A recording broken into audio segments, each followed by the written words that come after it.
My name is Greg Ganji. I'm a teaching professor at UNC. I'm also the Associate Director for Clean Technology and Innovation at the Institute for the Environment. I've been working now since about 2012, 2013 to build better relations between university and industry. And one of the ways I've been doing it is through this summit. This was an opportunity where younger people had an opportunity to make a big impact and build on the UNC reputation to introduce opportunities to students and then also bring together the growing industry in North Carolina in a place to discuss new ideas. We had more participants this year than in the previous year. And I think this year we have more speakers coming not just from the Southeast but also from other parts of the United States, the West Coast, and even Europe. For us, Audi Clean Tech, our mission right now is to sell as many vehicles as we can that are zero emissions. That starts with what we have in the market today, which is the Audi e-tron SUV. It will be the first of many all-electric and plug-in hybrid models coming down the pipeline from Audi. If you talk about the car business in general, it's a pretty high carbon intensity business. Audi's position on this is they want to adhere to Paris Climate Accord and be 100% carbon neutral by 2050.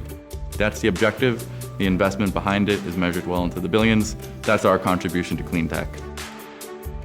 Look at the cost structure of electric vehicles, slightly higher first cost, but more efficient in terms of the fuel cost, and also lower maintenance. So total cost of ownership is lower, especially if you have high utilization. And if you look at electrifying transportation, fleets have higher utilization. So transit, particularly buses, delivery van fleets, there's where I think we'll see faster adoption.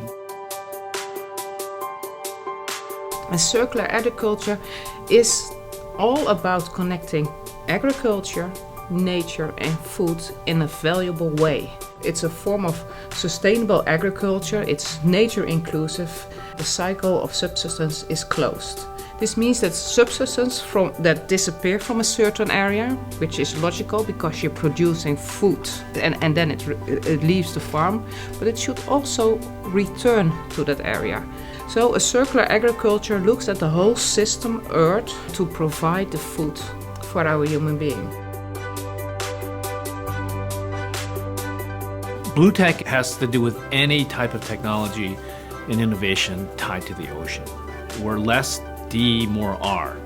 So it's more about applying already existing technologies that are happening in other, I call them first cousin sectors. The first one is clean tech. All the advances in electric car batteries. Now can you take that technology and bring it to the waterfront? Can you hybridize a working boat, a ferry, a vessel, a ship? Second is that blue tech also overlaps with food and ag. That's the food space. Why wouldn't you just overlap and start looking at our seafood? By 2024, we're looking at almost double the amount of renewable energy systems being built than oil and gas procurement or production facilities. So I see this industry booming and being really vital to the success of not only the country, but really the human race. So it's really exciting. We have a real issue with waste management in North Carolina. While we're doing some good stuff, we still have a nitrate and phosphorus problem. Most farms in eastern North Carolina, the lagoons are pretty near full and they've been storing sludge for 25 years. The motivation that I have is to stop storing waste and process the waste that you make each day, and that's possible. Pairing storage with solar is becoming more and more common so that you can dispatch the solar into periods when the power is needed most.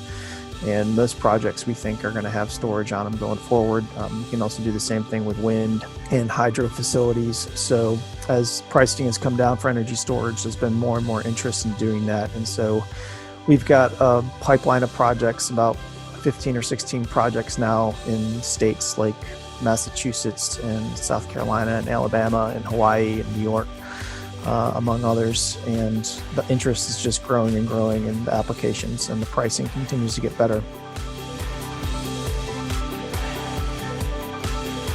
Circular economy is a concept that has been around for a while but really has taken off in the last few years globally with many organizations, where it's a cradle-to-cradle concept instead of a linear economy where you produce goods, use them and discard into a landfill.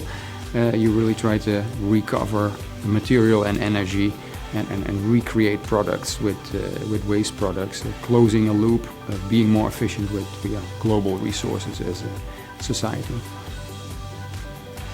In terms of this event, accelerating innovation has also been a very important part of that.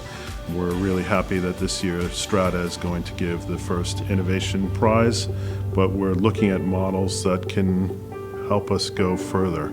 I think we as a society need to think about the future, create common dreams that can unite us, and that's part of what my vision for this event is. I'd refer to it as a giant dream factory.